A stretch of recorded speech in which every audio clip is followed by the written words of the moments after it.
7 days of the week. हफ्ते के 7 दिन। Monday is the first day of the week. On Monday, we can make food with Mom. पीर हफ्ते का पहला दिन है। पीर को हम माँ के साथ खाना बना सकते हैं। Tuesday is the second day of the week. On Tuesday, we can take a trip. मंगल हफ्ते का दूसरा दिन है। मंगल को हम एक सफ़र कर सकते हैं।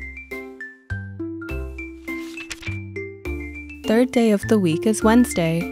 On Wednesday, we can water the garden. हफ्ते का तीसरा दिन बुध है। बुध को हम बाग को पानी दे सकते हैं। Thursday is day 4 of the week. On Thursday, we can try new things.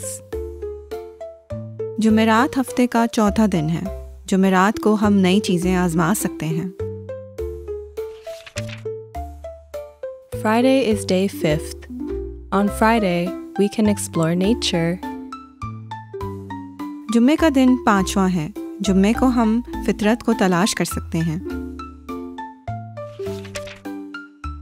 Saturday is the 6th day.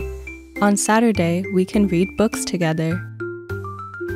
हफ्ता छठा दिन है। हफ्ते के रोज़ हम एक साथ किताबें पढ़ सकते हैं।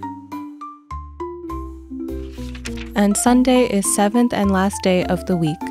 On Sunday, we can spend time with the family. और इतवार हफ्ते का 7वां और आखिरी दिन है। इतवार को हम ख़ानदान के साथ वक्त गुजार सकते हैं।